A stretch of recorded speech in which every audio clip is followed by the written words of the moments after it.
Okay, so I'm working on my missile bra for my Tank Girl cosplay.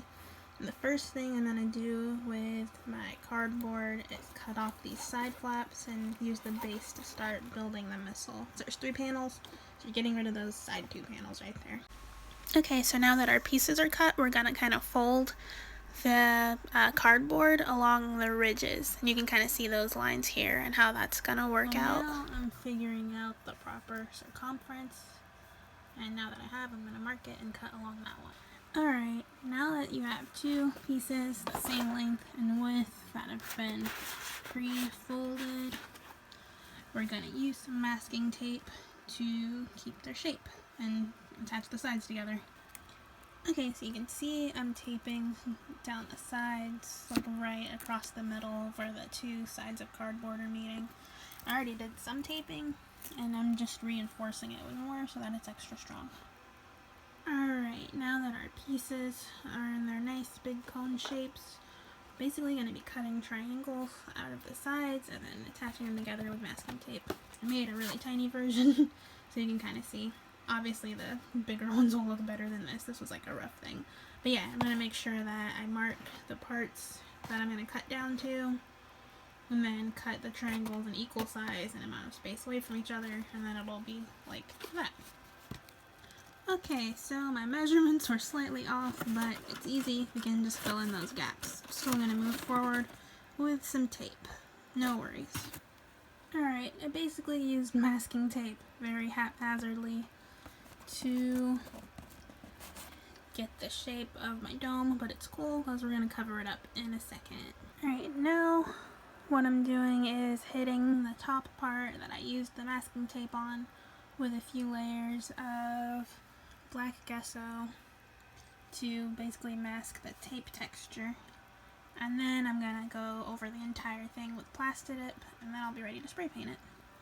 Alright, while waiting for the gesso to dry, I made the wings for the missiles using some relatively thick black craft foam. And then I'm gonna use my glue gun, which looks really gross. Use my glue gun to hot glue those onto here. I made some little marks where I'm going to be gluing my pieces on, and then I just get to gluing. Now that all of that stuff, my cool wings, I had to cut them again to make the shape more accurate. Now that the wings are on the missiles, I'm gonna, she has like a kind of like a border around there, which seems like a good idea for sport for the bra. So I'm gonna use some long EVA foam pieces. I'm gonna cut off these tabs and then hot glue what remains around the edge. Now that everything is glued on, I'm going to use my Dremel to make the edges more round and nice and smooth as opposed to sharp. Alright, so now I've used my Dremel to smooth down the edges and make them kind of more round. See, on this one it's smooth and round, and this one is still really square and blocky and like overly geometric. So this is the goal that we want. Now that I've used my Dremel and gotten my corners the way that I like them, I'm going to spray the entire, well, both rockets with some black Plasti Dip so that I have a nice smooth base for when I start spray painting. Now that my 3 layers of Plasti Dip are dry, I'm going to spray everything down with some gloss white spray paint by Krylon. Okay, so now I've added my straps, hot glue, Velcro.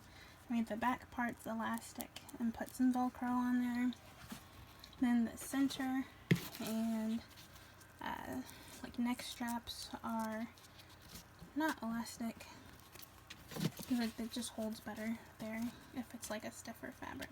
Then put a little bit in the middle, and now it's a fully functional rocket bra. For this part, I'm basically using a pencil to sketch out where I'm going to paint my checkerboard marks on the missiles. Okay, now that I have my checkerboard thingies kind of haphazardly painted, which is fine because I'm going for like a more organic, cartoony, kind of post-apocalyptic beat-up feel anyway. I'm going to use this paint pen to make the details on the bottom, like I'm doing right here. Now that I've finished painting on my details and strapping my rocket, it's pretty much done. I'll probably do some additional weathering, but I could also leave it as is because it looks really freaking cool.